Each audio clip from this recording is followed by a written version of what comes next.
So let's start right at the beginning. What is Fashion Freak Show? It's my dream, my first dream, I should say, because when I was a child, I was 9 years old, you know, I saw at the TV, my grandmother let me see everything I wanted to see, you know, so it means everything, and I saw at the TV one cabaret show from the Folies Bergère, and it was like the beginning, the entrance, and there were some girls that were coming down from the ceiling, from the ceiling with fishnet, strass, you know, like crystals and like feathers, and I find that beautiful. I didn't know what it was meaning or whatever, but anyway, I was so much inspired by it that I wanted to dress my teddy bear, Nana. It was not a doll because my parents didn't give me a doll because it was for girls' doll. So I have my teddy bear, but which had already the conic bra that I did for her because I wanted like to make her like a girl. So that teddy bear, after when I saw that at the TV, I put him like feather. It was the thing for dust, you know, like cleaning dust, you know, that I put on the face of my teddy bear. So it was my first creation, and I wanted to do after something around that, around the show, you know. And later on, so it was my first dream to make a cabaret show. Because you could have done a retrospective in any number of prestigious museums of your clothes, and that would be it. But a stage show, this has always been what you've wanted to create. It's exactly what I wanted to create, because after, you know, even when I saw like a movie, you know, called Falbala, which was like something about like haute couture fashion, you know, on like a défilé, a movie of the 40s, and I discovered that, and after I say, it in reality is that I want to do, like the couturier, you know. But in that movie, you know, first it was a movie at the TV, but it was a movie, and I was seeing, you know, like the heroine of the movie, you know, that was walking. So it was a catwalk. So it was like a theater. There was an audience, because in fashion shows there is some people seated. At that time, they were not like the iPhone to make the photo, etc. So they were looking religiously, and they were looking at the clothes, and after at the end they were clapping and saying, we love it. So for me, it was like the show of the Folies Bergère, but with the audience, and it was fashion, so the clothes that I love, so all that makes, it will be that, I will do that job, you know, I will do that profession. So it became that. But at the beginning, Folies Bergère. So I was always thinking, even when years after, you know, when I did fashion, you know, always one day I will do like a cabaret show, you know, and it's arrived now, you know. And it is absolutely brilliant. And you do start chronologically. You start with the teddy bear. The opening scene is you operating on the teddy bear in a way.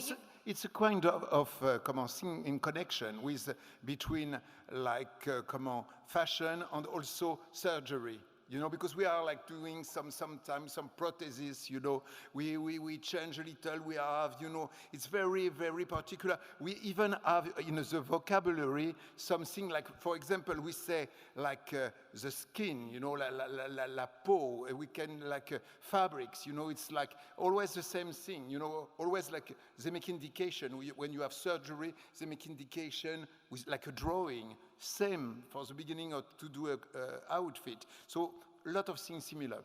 So talk about the creative process behind Fashion Freak Show. When did it begin? How do you even begin to put your life on stage in a 2-hour show? So I always wanted to do that, but at the time I saw, after real Folies Bergère on revue, on cabaret revue, it was always like showing like girls, beautiful, but with almost nude. It was only things like that, you know, it was not with a story. On me, I was saying, it's missing that, you know, and I was saying, the day I will do one, I want to have like connection with the music, more, you know, to make it in a more modern way, you know. So I wrote it. I think, okay, so I will do something about fashion, because also there is one thing, is like there is a lot of people that never saw a real fashion show. So it's something for a little part of people. So I wanted like to show a fashion show, some fashion show, even if it looks like a little theatrical, in reality it was exactly that. For example, it's my first fashion show was a catastrophe, a disaster. Why? What happened? What happens? It happens that it was more happened nothing because the music start on me. I didn't put the clothes on the girl, you know, and they were not fitted. So they have a silent music during 5 minutes with nobody, and after it start, but you know, no order. It was complete anarchy, you know, already. So it started like that. But me, what I wanted to show. I wanted to show, for example, things that people doesn't know about fashion. So I wrote it, but not in the way of reading and saying words, you know, by the way of visually, to make something that visually you can understand. Even from different countries, you can understand, you know. And after there is somebody that helped me from the other team that helped me for the words, and that wrote the words, is Raphael Schioffi. And I was also helped by Tony Marshall, which, something quite funny, Tony Marshall, she's a director, a French director of movie, and she was actress, and her mother was the heroine of the movie Falbala that I saw when I was 13. She was a big star in the 40s and 50s and 60s, and she's there, and she's 96 years old, you know. You met her? Yeah, of course, I met her, but long time ago, like 25, 30 years ago, you know. And I say, you know, what I am doing, it's because of you, because I saw and I dream after like to do the same thing with you. And in some way, so now, you know, it's arrived to make like a circle. So I arrived back to the origin of my work, on my passion, you know, which is fashion and fashion show. And she's there in the movie, and she's doing my grandmother. So it's a circle, because also in some way my grandmother, she let me see the Folies Bergère, the TV is that program of TV also. We need to speak about Marie, your grandmother, the most influential woman in your life. Completely. She was absolutely incredible. You know, when you are a little boy, you don't realize how unique she is, but now I see it after with recul, and I say that she was absolutely fantastic, because she was a nurse. But she was doing a lot of other things. She was doing magnetism, you know, faith healing, and she was doing playing cards and saying 1, 2, 3, 4. You will find somebody, and that will be your friend, and etc. She told me, "Oh, in my future, always good and positive, always." That was good, you know. And she was also, very like, for example, one time, I remember, she was in a hurry, because she was also going to see clients, you know, to make like a perfusion and things like that, you know, in their house. So she was late, and she was having, you know, like, she was putting her pullover, but she has the underdress, you know, that was black satin with a little lace here, you know. So she was so in a hurry that she put the pullover over the underdress, and she didn't put the skirt. She forgot the skirt. She put her coat, and she went away. Me, I saw it. I didn't say anything, because for me it was funny. And after that, I did clothes that were under that you can put over. So it's why it comes from her in reality. Her mistake. So mistake can be good and inspiration. What other values did she instill in you, Marie? She was quite fabulous, because she was very open-minded, you know, and she was very open. She was giving some time when some people were coming to her place, you know, where I was. She was giving them advice. She was doing massage, beauty mask, things like that, you know. And she was saying things like, yes, maybe you should change your look. You should change maybe your haircut, because like that your husband will be pleased and surprised, and it will be... So, you know, she was using also psychology. I didn't realize that. And me, I was there listening to what she was saying, and I was sketching. I was 8, 9 years old, no, 10 years old, and I was sketching the woman, how they were in reality, and I tried to represent them as well as possible, and also after how I imagine them, and always it was inspired by Brigitte Bardot, by Marilyn Monroe, by Ava Gardner, by actresses, you know, so I was putting the same hairdo to that woman, which didn't fit at all, definitely. It should have been a mistake if she was wearing that, but it was my imagination, and in reality the women were not at all frightened. But what was good, it was that she was giving advice, and I was saying how can be important, also the look on the clothes, how you present yourself, and that you can say something through the clothes. And she was very like open-minded about like different kind of beauty already. You know, different races. I didn't know that racism exists, you know, because in my families, they truly didn't, they were not at all speaking about that or seeing bad people in people that were different, you know. That is the fact. In reality, she showed me that there is not only one kind of beauty, but many kind of beauty. So that it's marvelous, because I was lucky to see that, and I was always, since that, I have been always attracted by differences. Yes, she sounds amazing. I mean, if it wasn't for Marie, there would be no Paul Gaultier, I think. Yeah. She was the woman who was absolutely fundamental to you becoming who you are. I mean, and she's instilled in you these values. And I want to talk about other movements that have happened and taken place that have really tapped into. You talked about the Folie Bergère, and we're sitting in London, so I want to talk about punk, because punk plays a huge part in your life. So what was it about punk and the aesthetic of punk that made you think, yes, that is for me? Alors, I think I should say that, first of all, already to go to London was since the beginning. I mean, I went the first time maybe in 73, 74, and I went after many times. But I remember that I saw the eccentricity of English, the difference of the English, which truly it's...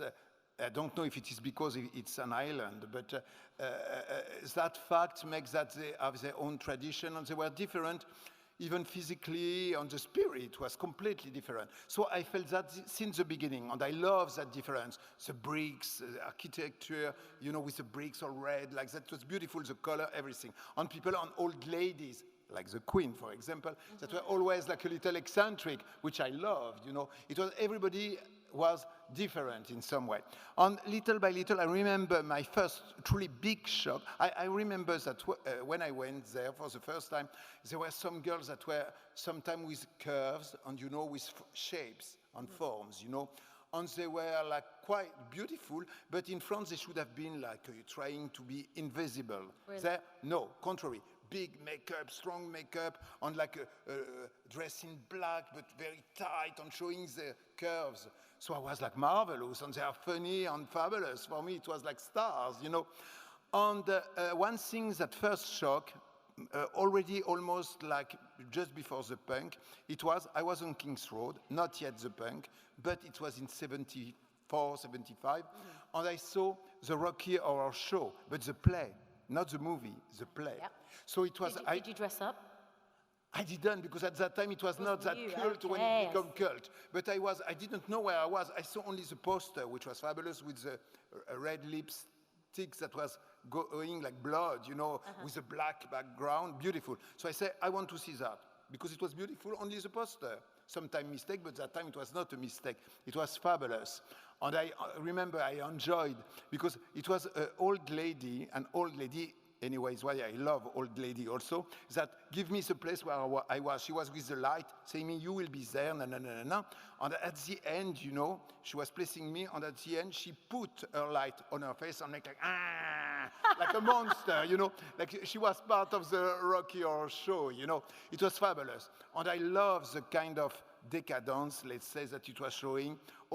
It was already pre-punk, you know, and the looks and the actor, which was from I think that the Shakespeare Theatre, he was one of classical one, Tim Curry, and he was absolutely fabulous, and what a personage which was androgynous, more than androgynous. It was not a transvestite exactly, it was not a transgender, it was only like a kind of androgyny, bisexual, etc. So incredible. So I was like fascinated by that, you know. On the looks, it was truly beautiful. And years after the punks, 2 years after, and there it was like, for me it was beautiful, because it was like the contrary of what was supposed, because you know, when I started to work, it was at Cardin, very free house, very genius, truly, which is open. He took me, I didn't do in any school of fashion, only passion about it, on reading myself and doing my own classes, and I did my classes in reality at Pierre Cardin. Yes, so you're not trained, you're not classically trained? No, not training.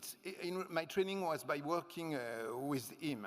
So first I did that, but after I went to Jean Patou, an old house that was truly like old and with no couturier, he was dead, Jean Patou. So it was like something like very, where the old, vendeuses, the ones that were selling the collection of couture. It was only couture there, no more, no prêt-à-porter. And they were saying, oh, beige and gold is so chic. Bon, it can be, but it can be horrible, you know, of course. Boring. Oh, yeah, there was so much, you know, with the cliché of elegance, that chic, that no. On me, I was saying, what does it mean, what they are saying, you know. And in London, it was not that. It was people were expressing themselves through their clothes, you know, and there were groups, there were tribes that were a lot more inspired by that than by those chic à la française and that snobbish. In reality, it's very bourgeois, snobbish, to be snobbish, you know. And then punk turned up and... It was fab, and I was truly, I discovered on World's End, and truly it inspired me a lot, because I was saying, yes, in reality, for me it was more touching me. I felt I was more part of it than that still the chic à la française, the haute couture, where that is chic, that is not chic, and all the didact, you know, it was terrible. What was it about the values of punk or the aesthetic? Is it because it was anti-establishment?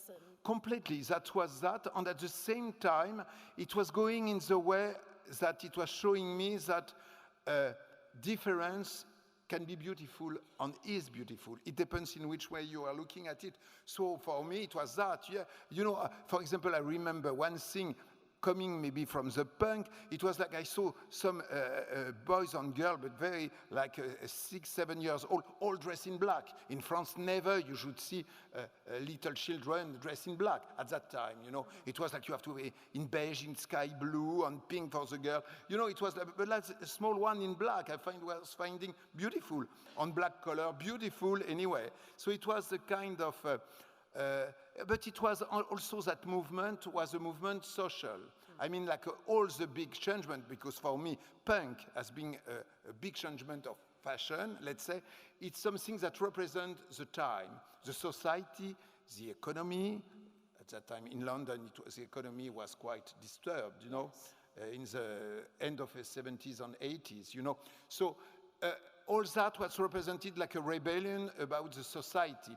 And in reality, I love the rebellion. I love when it's something, you know, it was not like free. It was not to have an idea or some only eccentricity. It has a sense, I mean. I feel like the world is ready for a rebellion again. Yeah, I think, yeah. Yes, and we want you to lead it. Absolutely want you to lead, because you've always been ahead of the curve. You know, you talked about ideas about diversity through your fashion and gender fluidity, and only now have these topics become mainstream in fashion. You must be delighted that finally everybody's talking about these. Oh, definitely, yes, and it's not finished. I think it has an evolution. It has, of course, at the beginning, but you know, I think, honestly, I don't feel like the creator and an artist or whatever. I think my job, my passion, which is my job, and I am lucky to have it, you know, and to have a passion, it is like to be the reflection of what's happening, you know, around, to smell what is going, to feel what is going on, you know. So I think that any creation, if you do something only to be known because it will make scandal, I think it is not right, and it doesn't go further, you know. When it's truly, you have to show some things that goes with what is happening in life. For example, me, I was feeling that at the time, you know, it was a big changement for the men, you know, and the regard, the look of the woman and the men also. That men can be sensible, men can be not only John Wayne, like a macho, you know, they could be sensible, they could cry, they could also be sexy, and not to be... You know, in France, when men were a little dressed like that, it was always like, oh, okay, he must be gay or something like that, you know. Not like the Italian, which are truly like doing very like going... Yeah. And the English that speak through the clothes and can have, for example, to be from the city, and the father, and the child can be punk, you know. And they go together. Bowler And they hats mix, they mix, safety you know. pins, yeah. So I think that we have not that mentality in France. So, truly, me, I was always interested by people different. So of course, I try to show also equality in the sex between men and women, and to show also that men can be male object. They can be object, and the woman not, because already it was supposed. I remember I was shocked when I was a child, because at the TV there were there was one movie that was called, with Brigitte Bardot, Sois belle, be beautiful, and shut up. And I was like scandalized. I said, why? Because all around me, all the girls I was seeing were more clever than men, a lot more clever. So I always tried to show that. For example, the jacket, you know, the jacket, the men's jacket, let's say, they have a pocket here. Yeah. For the valet, you know, here. The woman jacket, no, they have not. So me, I put there, and I change, and they didn't put for the men. You know, I try to make something like that, which can look like stupid, but for me it was resonance of what I wanted to say, you know. And it is, what you're talking about is, it's authentic to you, it's authentic to your belief in the world, but where does your resolve come from to be able to just do it? To go out there and to represent the misfits and to just do something completely radical and different to everybody else? What is the question exactly? Where do you get the confidence to do that? I don't know. I think the confidence in reality is maybe I don't know. Didn't hesitate. No, because I felt, you know, in reality, maybe because at the beginning, something I saw and I was attracted, you know, I was seeing some girls, you know, it was some girls that were dressing in a different way and that different attitude. Because maybe my kind of rebellion, you know, I will tell you, the beginning is when I learn that Santa Claus doesn't exist, you know. There I say, they are lying to me, so I don't believe them. After the bell of Easter, same thing, and I say, maybe God doesn't exist, you know. So I was like, what they say? So when people that were too much like teacher saying, that is right, that is not right, I say, well, maybe it's not sure what we are saying. So relativity in everything. So I think that I had little by little confidence when I saw some people that I find interesting and different, and I say, oh, I admire them, and for example, I want them for my show, you know. And I saw that, for example, one girl I remember that I remarked was very different. She was like very much like the 20s, you know, Anna. And she was, at that time I was working at Patou, and I said, oh my God, she's fabulous, because she was like with black lipstick and red makeup on the eyes, you know, fabulous, you know, on no shoes, and she was with a 40s dress, she was fabulous. And I said, oh, she's great, she's great. And after I saw that, for example, the designer that was at Patou said, maybe yes, we can take her, etc. And after me, I was so sure of her in some way. I like her so much that I said, go to see Saint Laurent, maybe we'll love her. I will love you. And she went to Saint Laurent, and at that time it was one that was really choosing all his model, like I do all the time myself. But he find her and take her, and she inspired him, the Russian collection. So all that give me confidence in what I was feeling, and that what I was feeling was maybe good, and I was not the only one. Maybe if I have been the only one, to think that, maybe I should have not have that confidence. But somebody that I admire sees with the same eyes at me, I was like, oh my God, so I am in the right direction, you know. Making the right choices. After it happens that sometimes I was not in the right direction, but anyway, I went on. But I think it's good and it gives me confidence, so I didn't doubt so much. And so what's getting you excited now? Sorry? What's getting you excited now? Now? And both like aesthetically and politically. And politically. And politically. And politically. But I should say, like, for example, there is something, I should say something, I will speak first about something that concern all people about also fashion. It is like recycle, up-recycling, and ecology, and that thing that is like, that is politic, you know, yes, I think. Absolutely. And we have to do, and they have to do something. So from in the 70s, I remember there was already like a movement, you know, against the too much of consummation. And now we are absolutely in a way of the consummation is enormous, and there is too much there is too much things produced, and not enough to wear them, to buy them, about everything, about food, about when I hear that there is some that are obliged, like to burn clothes, for me it's like a shock and a scandal. I think instead to make more collection to be more known or more strong, I think it's the contrary they have to do. I think that now there is some people that think too much about like to be to have the power and to take the power about another group, let's say, and not thinking about what we have to do now, you know. It's more like, so it's completely political. So what should we do? Because you're right, fashion has become so disposable. There's so much of it. You know, we are told what to wear by magazines on a weekly basis. Go and buy this outfit. Don't put in the garbage your clothes. Maybe you cut them and make it in a new way, you know. If we were all as talented as you, everybody can do that. You have a trouser, cut here. Already a lot of people do it. It make a new one for the summer. Okay, do that. And after, maybe with that part, you can make something like a kind of sleeve with something else. Mix the clothes together. Do things like that. Yes. It's interesting also creatively. Yeah, I mean, I started like that, you know, I will tell you, doing kind of recycling. My first collection were like that. Because, like I have no money when I started with my boyfriend, Francis, like I have no money, I